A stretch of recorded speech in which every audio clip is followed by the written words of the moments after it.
الحمد لله وحده والصلاة والسلام على من لا نبي بعده. Chers frères et sœurs, ces mots simples et importants que je vous transmets, c'est un rappel pour moi et pour vous. Je veux parler à votre cœur qui est parfois pris par le bas monde et ses plaisirs.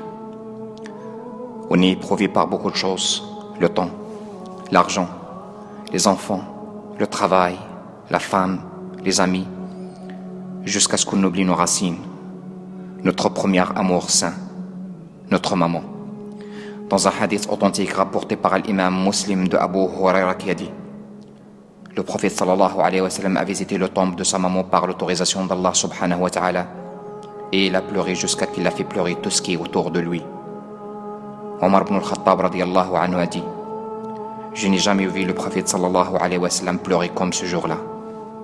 Bi abi anta wa ummi ya Rasulallah. La maman, cette valeur unique qu'on sent vraiment son rôle, seulement quand il est loin ou il est mort. La maman, chers frères et sœurs, le premier mot qu'on a prononcé, et c'est le meilleur mot qu'on a répété. La maman, que nous lui devons la faveur après Allah subhanahu wa ta'ala. Quoi qu'on dise, quoi qu'on fasse, nous ne ferons pas assez pour elle. Aujourd'hui, je ne vais pas parler beaucoup de la gratitude, al-birr, parce que c'est obligatoire que les enfants soient reconnaissants. Et ce n'est pas une faveur envers la maman, c'est son droit envers toi. Et c'est une obligation de la satisfaire par le Coran et la Sunna. Mais j'ai vu qu'il y a un devoir et une nécessité de dire pour l'ingrat: Al-Aq, méfie-toi. Le chemin que tu as choisi, ça guide directement vers l'enfer. Akhil muslim, al-ghafil. Toute chose dans ce bas monde est compensée. La femme, les enfants, l'argent, le niveau social, sauf la maman. Tu ne peux jamais la remplacer. Et tu ne peux jamais combler le vide qu'il peut te laisser dans ton cœur si tu la perds. C'est une porte du paradis. Ne la ferme pas.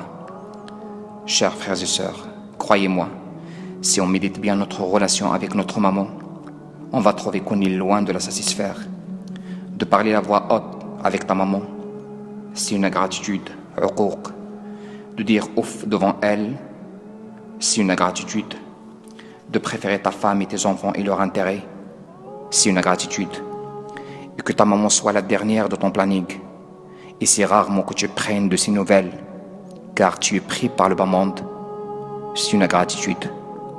Et de ne pas s'asseoir à côté d'elle, et de ne pas parler avec elle, et de ne pas entendre ce qu'elle raconte, c'est une ingratitude. De ne pas la prendre en charge, si elle n'a pas les moyens, et toi t'en as, c'est une ingratitude. De ne pas l'accueillir chez toi, parce que ta femme ne veut pas d'elle, c'est une ingratitude.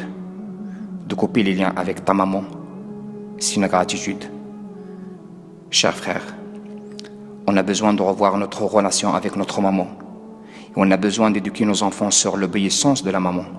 Combien de fois on entend des histoires, des enfants qui insultent leur mère, des enfants qui tapent leur mère, des enfants malheureusement qui tuent leur mère, parce qu'elle ne veut pas donner de l'argent pour acheter de la drogue ou pour l'héritage. Je parle ici des enfants musulmans et quelqu'un qui a le cœur et le courage pour insulter et taper ou tuer sa propre mère. Il peut faire n'importe quel péché qu'il existe sur terre parce que son cœur est mort.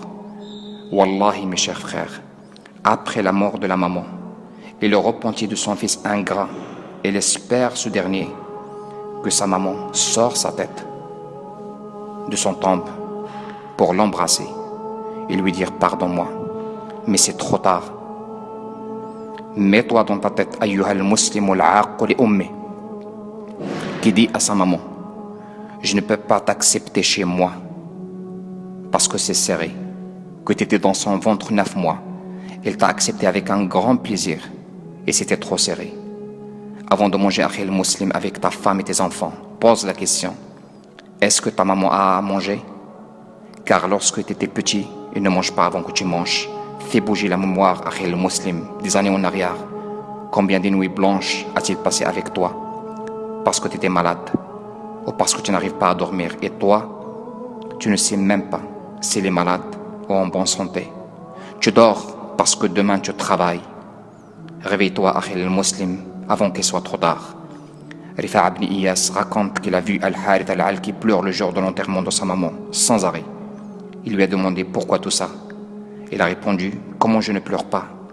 Et aujourd'hui, une porte de paradis s'est fermée pour moi. Oui, mes chers frères, la maman c'est une porte vers le paradis. Et c'est dommage pour quelqu'un qui a eu une maman. Et il a raté cette porte. Wallahi, il va regretter. Et quel regret. Le paradis était à côté de lui, proche de lui, facile pour lui.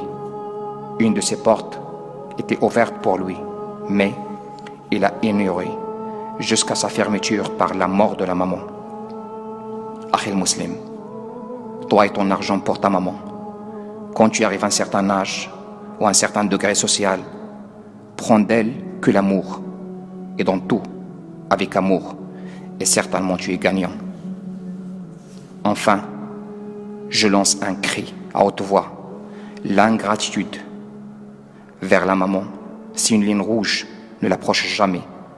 Car si tu les dépasses, tu tombes à l'enfer. Alors que la maman, au contraire, c'est une porte qui guide vers le paradis. Et c'est à toi de choisir. Allahumma matti'na birida ummahatina wa tajawaz an taqsirina fi birrihin. Allahumma hdi kulla 'aq wa thabbit kulla bar. آمين والحمد لله رب العالمين.